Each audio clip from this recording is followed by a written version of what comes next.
would like to welcome Harald Rauter to the stage.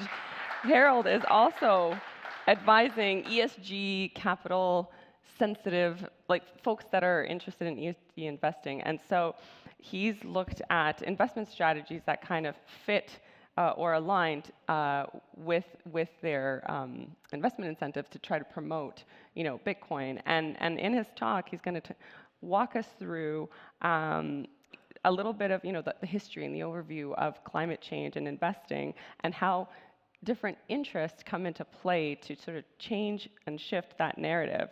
So I'd like to welcome him to the stage. And thank you very much. Thank you very much. Thank you for having me. Super. Thank you very much for having me. I don't know where I fall on the nerd versus hippie conversation, but what I would like to do is, as has been said, to walk you through the perspective of a climate tech investor, a climate tech project manager that I've been for the past 15 years, and try to bridge the two conversations which have been very, very disentangled in the past. And I'm very grateful for this forum here and the lively conversation that we already had, because there seems to be a lot of conversation that is needed to bring Bitcoin to climate-conscious investors and make them aware of the value proposition that Bitcoin actually holds. I hope this is working now. The good thing about this conversation is that it does not matter really where anyone, including myself, stands on the spectrum of I believe in climate change or I do not believe in climate change. It really doesn't matter. We can hold different perspectives and convictions, because what actually matters is the opportunity that arises from it. What I mean by that is that usually opportunity, in its literal sense, when we build intelligence in the original sense in the Latin world, interlegere, between the lines, where opportunity emerges is when the perspectives seem to collide, where conversation seems to be sticky. If we're all in consensus, there's nothing big to be won there. So I think it's warranted to have this conversation and work through the different arguments and try to create the alpha and the progress that we actually want to create. The question is now, how do we start this conversation? And it's an enormous privilege to follow up on Daniel, who has sort of paved the way and sort of prepared the terrain in seeing how these different conversations have been held within Bitcoin, but also in the past with other disruptive technologies. And I think one learning that I made, and I think many of us share that sentiment, is that stuffing an argument down the throat of someone else is usually not getting the job done. We need to find a different way of how we engage with that in a conversation so that it gets constructive and doesn't get destructive. And I like to frame my own conversations around an Aikido-based approach. So when we look at the I, we first create a communality. And I think it's hugely important also in this conversation that we build a communality, a harmony that we can all start a conversation from, where we have a basic form of understanding. But we also need a spirit and energy that drives a pathway, that drives the progress. So what could this now look like in a conversation of Bitcoin investment and in the investment world? And the climate world, sorry. And I think one commonality that is universally consensus is that we all want a good life. We hold very firm positions, but we do so because we're convinced that it enables us or gives us the best chance to get the good life that we want. And what I mean by that is we want to drink clean water. We want to eat healthy food. We want to be socially secure. We want to be governed by the rule of law. These are all universal values that I think we can, both climate people and Bitcoin people and folks, can agree on. But where things might start to differ is how we get there. What's the energy that drives this progress? And I'm a firm believer in capitalism and the role of the free market in this conversation. So I think that capital is a key element that has a central role in driving the process of investment and long-term thinking and action. But it cannot be done so without honoring key principles, call it guardrails, boundary conditions that are incredibly important to be respected. And I just want to walk you through 3 that make these conversations a little bit sticky once in a while, but also hopefully a little more constructive. The first one is, and I've heard it yesterday, it's stupid to say that, Bitcoin is inevitable. What I mean by that is the incentive structure of Bitcoin is so strong that if Bitcoin stays sufficiently decentralized and secure, it has a good chance to play a prominent and increasingly prominent role in the future. But ironically, the same is true for decarbonization. Decarbonization is not a thing that just emerged because politicians came up with it. It's natural technological progress. We come from the age of hydrocarbons that served humanity incredibly well. It brought the prosperity that we know. But technology has evolved, and we are getting more for less. It means more performance, but it also means less carbon emissions. So it poses additional challenges, yes, and we will work through those, but in a way, the tendency from high carbon intensive economy to a low carbon intensity economy is, to a certain extent, as irreversible as you could call for Bitcoin. So it's worthwhile to discuss the 2 in tandem. The second one is, and excluding the conversation that we might look at multiplanetary life in the future, but if we assume that for the foreseeable future we will have one planet, we actually have to find compatible growth models that are compatible with the finite resources of the planet. It also means that fiat debt-based growth economies will probably not cut it. It leads to more energy, it leads to more consumption, it leads to more material intensity, and we know this is not sustainable. This is why we're here and having this conversation. And Bitcoin is one of the few economic models that proposes a growth model, and the emphasis is on growth here, that is compatible with a finite planetary resource. Degrowth, making us poorer, all of these conversations must be out of the question. We cannot even go there to discuss it. And the third one, and this is where the climate camp and the Bitcoin camp probably has to work most through, and I will spend a little bit more time to go in detail there, is that prosperity is always only achieved through the investment in human ingenuity and never in regulation. In fact, showed me one society that has ever thrived on hyperregulation.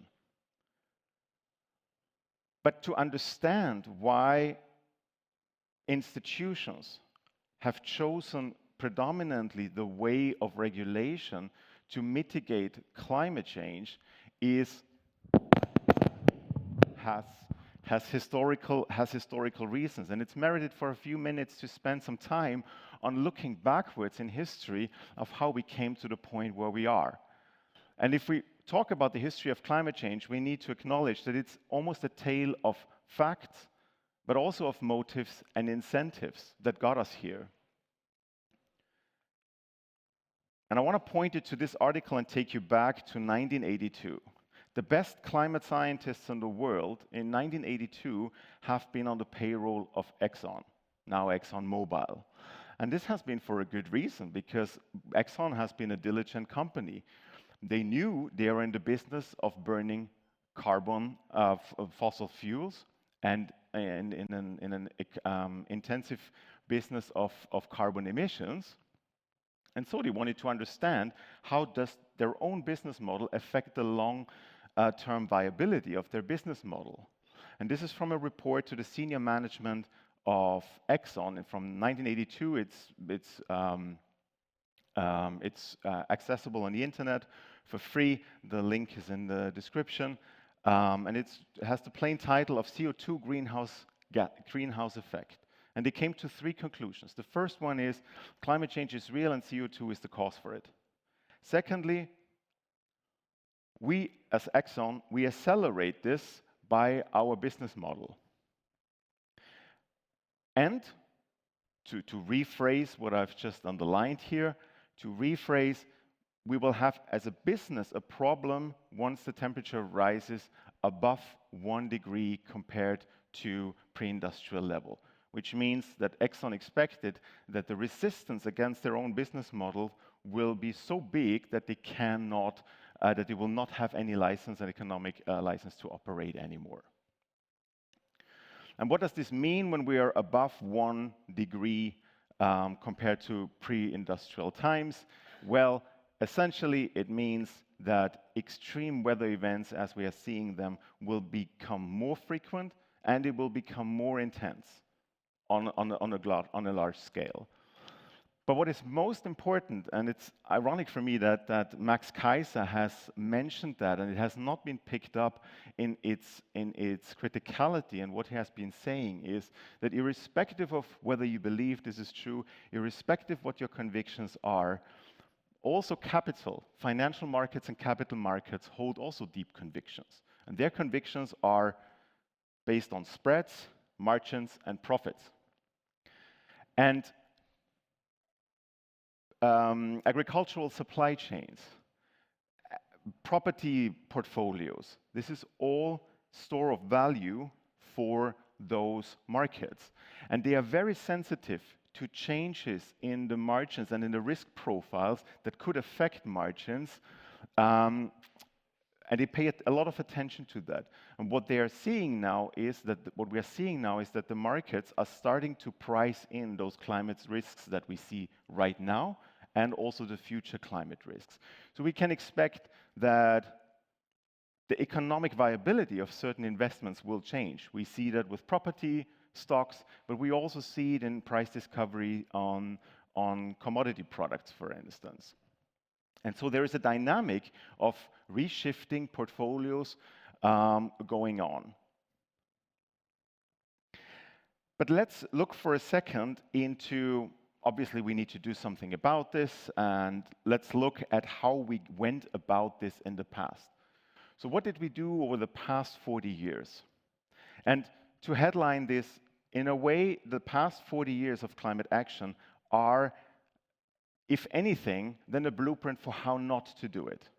The same climate scientists that when in 1982 wrote and formulated the Exxon report, sat down because they got fired.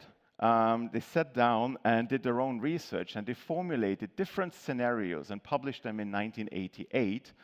In 1992, and looked at different assumptions, socioeconomic assumptions, and the resulting emission profile that can result from that. And there was one scenario that was striking. It's called the 92A scenario. It's called the business as usual scenario. It assumed we do nothing. We just let economy roll. We say we have this amount of GDP growth, we have this amount of demographic development, we have this type of wealth inequality, literacy rate, and so on and so forth. And then we expect the emission profile at 2020 to be around 420 ppm of carbon dioxide concentration in the atmosphere. Now, the blue line is the normalized, actually measured concentration. And you see it almost perfectly tracked the predicted we do nothing scenario.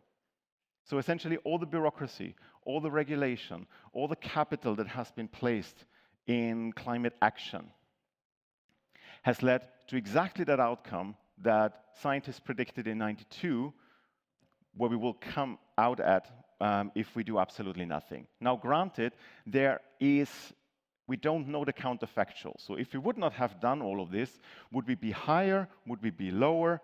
We don't know. There is a bull and a bear case for both arguments. But what we definitely know is that this type of forced cooperation has led to a lot of resistance against any type of climate action.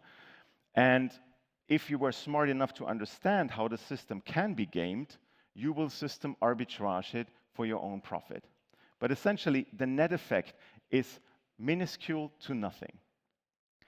And the past 40 years of climate action can be almost summarized as the attempt to build a ship designed on the most favorable of assumptions. People will accept any regulation that they get. They will accept to be told what to eat, what to do, when to travel, and so on and so forth. But they went. And so all of these scenarios of how we went about climate action conveniently ignored the possibilities that people will not accept. So how could now a plan B for our planet A look like? What would the ship look like that is built for the roughest of conditions? Now, I'm here at the Bitcoin conference. For you, this is not news. But let's assume you never heard about Bitcoin. And you hear for the first time that there is a globally reaching permissionless infrastructure where everybody can participate, almost a global ISO standard that everybody can build on. That has such an powerful incentive system that it's exponentially growing, that more and more people want a piece of the action. And those are enabling environments.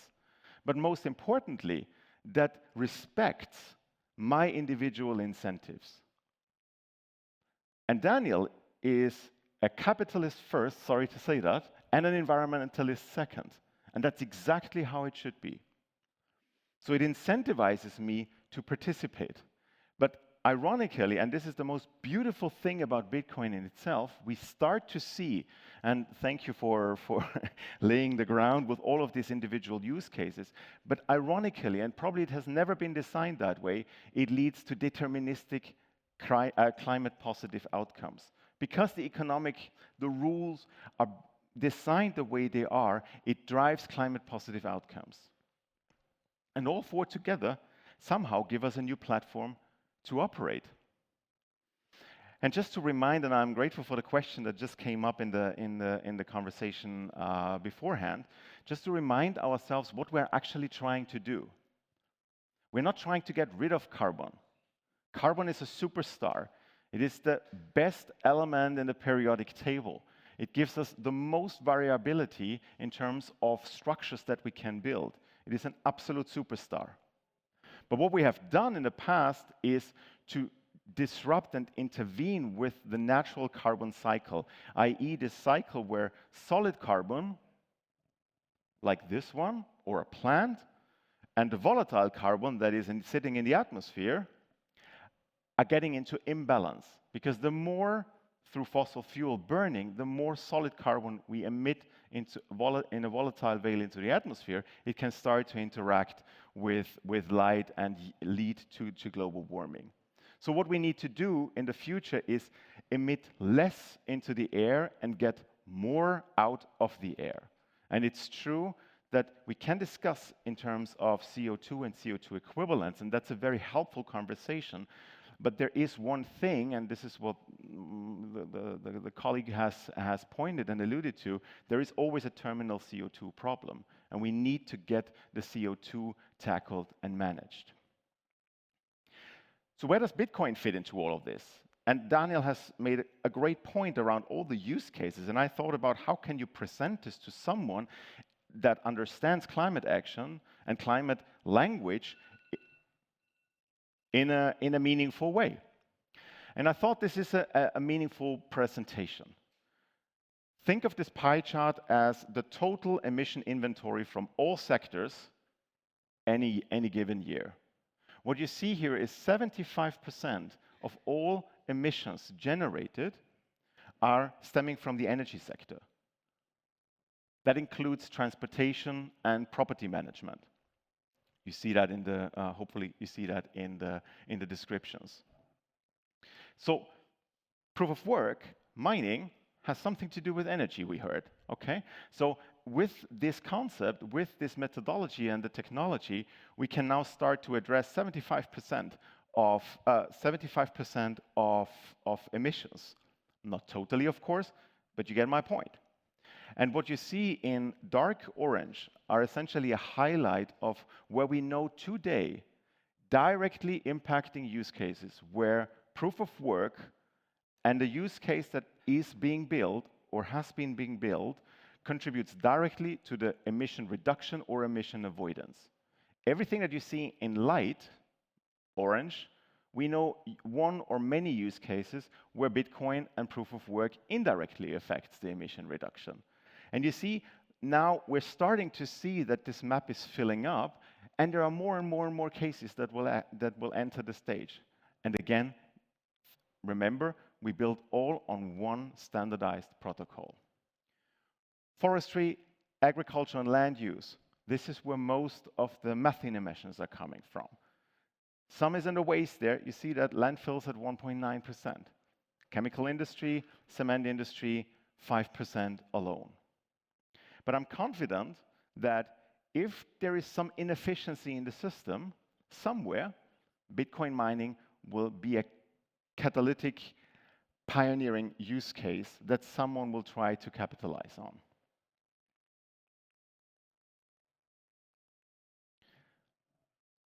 How do you present this now to someone who sits on capital?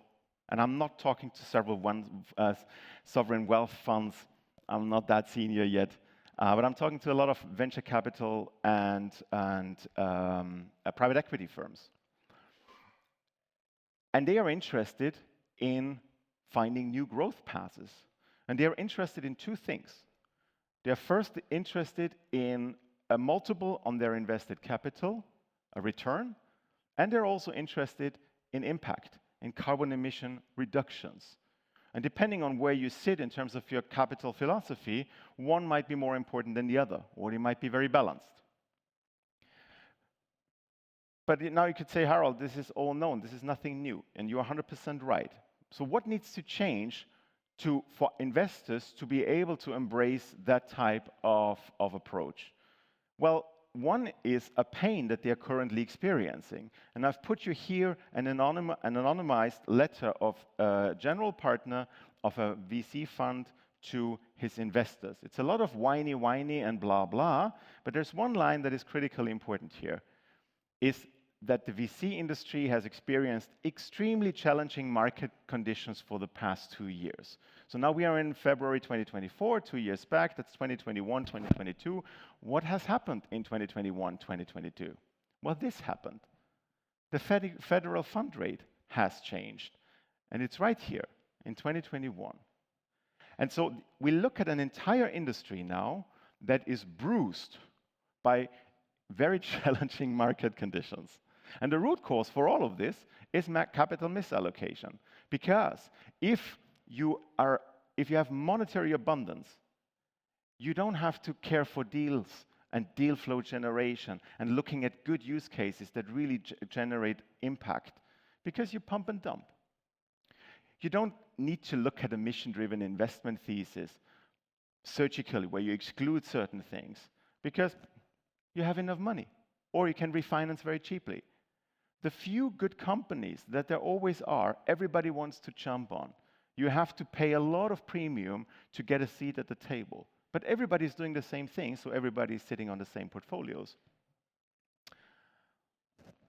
But Bitcoin flywheel for the climate sector, apart from the convincing technical and functional evidence, is that Bitcoin, because it's designed the way it is, already proposes a mission-driven investment thesis. If you're a climate scientist, a climate person or not, it doesn't matter. You engage in a network, you incentivize those use cases, and someone else will do it. You are an indirect climate activist if you want. You look at the global, and I think this is not fully understood yet, and I'm still having a hard time to get my head around it myself, what it means to have one global intellectual capital pool that builds on one standard. A total addressable market of global. And how you can build and funnel climate positive outcomes through that talent pool. You are alone. Everybody else is doing, investment in the misallocated capital markets. You are doing something in the most healthy capital market that we know, the Bitcoin. You can be the El Salvador of venture capital. And you can suddenly start to build, because all three are green checks, you can suddenly start to build a capital structure that allows you to propel your business forward.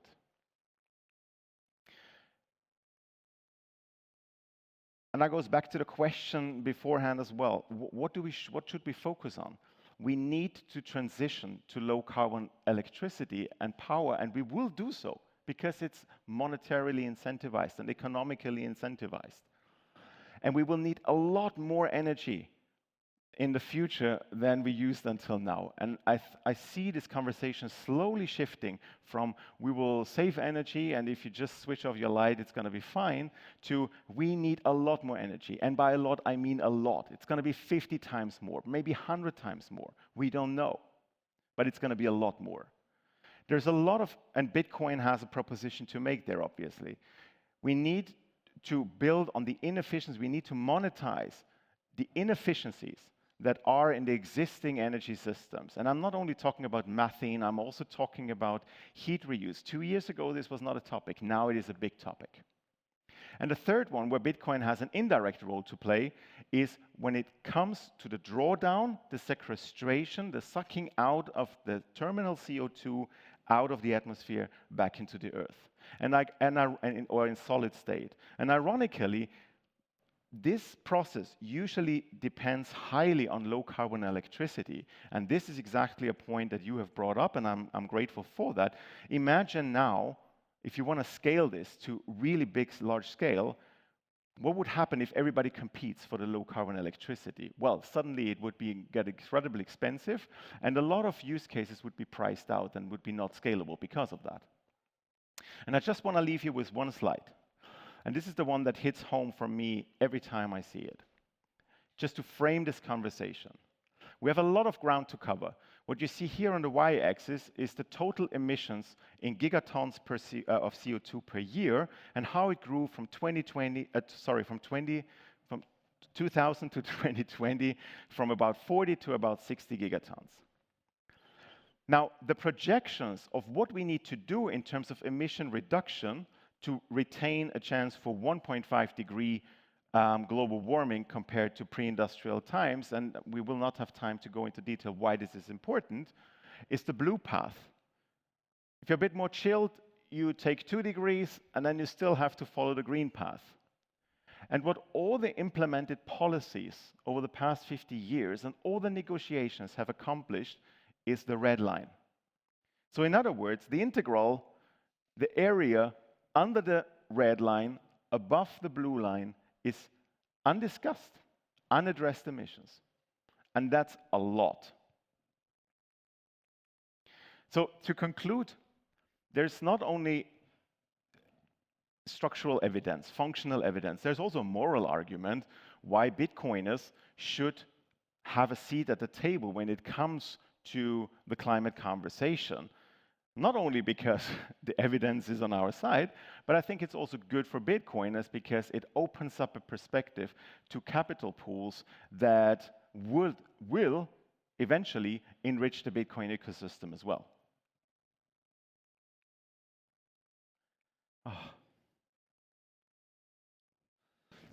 Bitcoin is one of the few, if not the only, and I don't know any other proposition that offers the prospect of a healthy growth model that reconciles with the planetary boundaries, if we're talking single planetary life.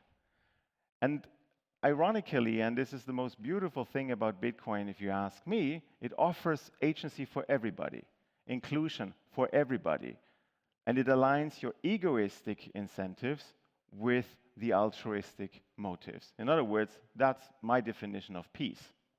And last but not least, and this is not for you because I know you knew this already beforehand, Bitcoin is a solution. It's not the solution. It is a solution, but it's definitely not a problem. Thank you. Thank you.